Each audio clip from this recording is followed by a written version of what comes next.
الحمد لله وكفى وسلام على عباده الذين اصطفى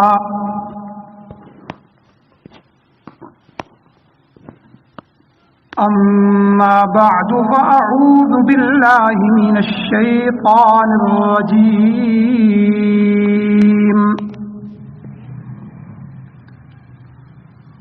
بسم الله الرحمن الرحيم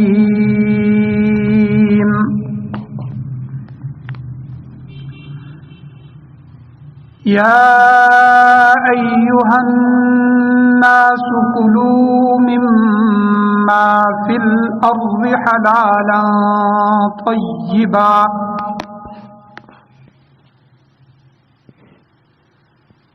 ولا تتبعوا خطوات الشيطان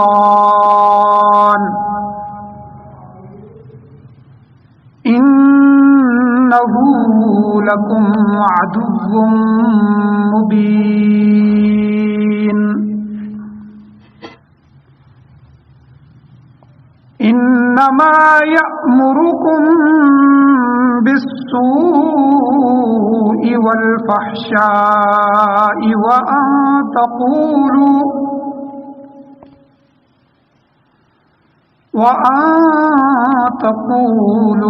على الله ما لا تعلمون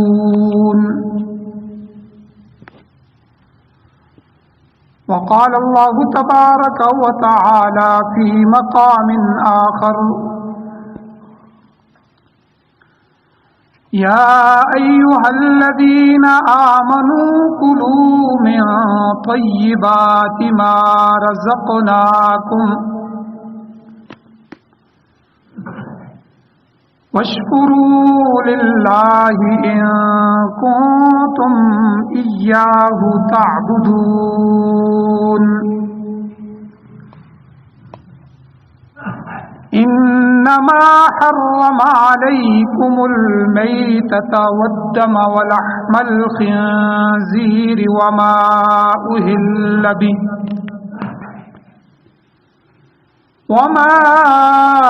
أهل به لغير الله فمن اضطر غير باغ ولا عاد فلا إثم عليه إن الله غفور رحيم صدق الله العظيم وصدق رسوله النبي الأمي الكريم اللهم صل على سيدنا وعلى آل سيدنا ومولانا محمد وبارك وسلم علیہ. میرے واجب الاحترام میرے بزرگوں، دوستوں، نوجوان ساتھیوں، اللہ تعالیٰ نے ہمیں انتہائی قیمتی دین عطا فرمایا اور اس دین کے اندر اللہ تعالیٰ نے ہماری دنیا کی بھی کامیابی رکھی ہے اور آخرت کی بھی کامیابی رکھی ہے.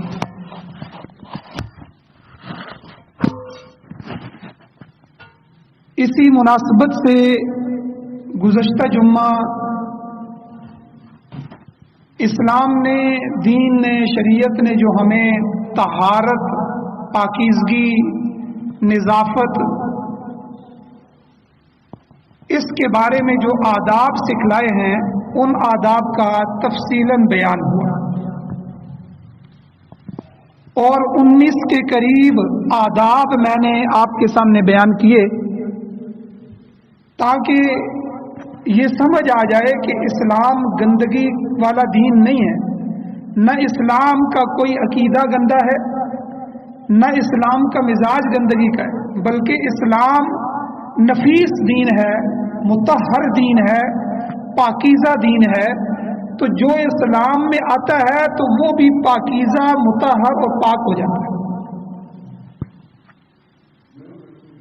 تو وہ 19